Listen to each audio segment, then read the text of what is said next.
Ipinagtanggol ni Senatora Amy Marcos si Pastor Quiboloy at labis daw niyang ikinalungkot ang nangyari sa kanyang TV network, ang SMI, at ang kanyang personal na buhay. Sinabi rin ni Ate Amy na naging mabait daw sa atin. Ate Amy, baka sa'yo lang. At marami daw itong natulungan ng mga tao sa kanilang lugar. Sinasabi ni Ate Amy na naging mabait daw sa atin. Baka ang nangyari nito nung last election siguro, nung tumakbo ang senador ay nagbigay sa iyo ng pondo, si Pastor Quiboloy, kaya nasasabi mo na mabait sa atin, pero yung pala sa iyo lang, at nagbigay nga sa iyo ng kanyang pondo para sa pagtubo mo ng senadora. Yun lang ang nakakalungkot, sa dami ng bumabatikos kay Pastor Quiboloy, meron palang isang senadora katulad ni Ate Amy na nagtatanggol sa kanya na sana raw maging mahinaw at maging matahimik nga ang darating na paglinig sa Senado sa Marso 5 kung dadalo nga ba si Pastor Quiboloy. Ito pala si Ate Amy, na parang nag-iisa lang yata na sa mga senadora na nagtatanggol kay Pastor Quiboloy, maliban siguro kay Senator Robin Padilla at saka kay Tatay Digong.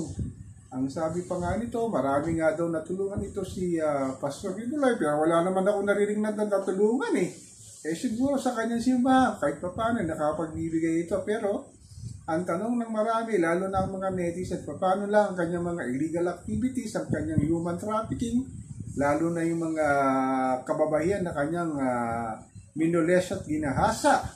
Ang tanong ng mamamayan, lalo na tayong nag-aabang sa darating na Lunes, kung sisipot nga sa Senate hearing si Pastor Quiboloy.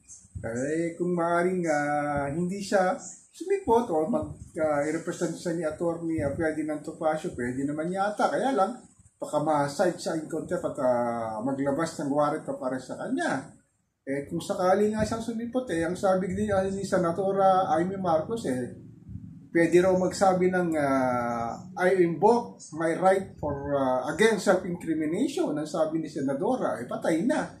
Talaga hindi yata ito magsasalita. Ang komplanado yata kaya lang inaantay na natin na magsalita si Pastor na sabihin niya ang katotohanan kung paano nga niya ipagtatanggol ang kanyang sarili sa mga akusasyon sa kanya ng mga nagko-complain, lalo na yung mga kababaihan na nag-aantay sa kanyang pagdalo sa Senado. Pero siguro sa sinasabi ni Atty. Ferdinand Topacio sa kanilang meeting, siguro kung haharap siya, baka hindi nga ito magsasalita At si Atty. Topacio lang ang magbibigay ng kanyang mga nararapat na sabihin ni Quiboloy at ang magsasalita lang talaga para sa kanyang i-represent na kaso kay Quiboloy, ito lang si Atty. Ferdinand Topacio. Sana naman inaantay natin, inaantabayan na natin, magsalita siya at magpaliwanag siya dun sa mga akusasyon sa kanya na sinasabi nga, pwede naman niyang i-deny kung wala nga itong katotohanan. Ang tanong, pag nakaharap niya yung mga complainant at sinabi sa kanya na kung paano ginawa sa kanilang pangahalay ng mga panahon na sila ay nagsisilbi sa kanyang simbahan. Ako po si Papa Ken, patuloy po ako magbibiro, magmamatsak kung saan hahantong itong pagharap ba o hindi harap sa darating na Lunes, Marso 5, si Pastor Quiboloy.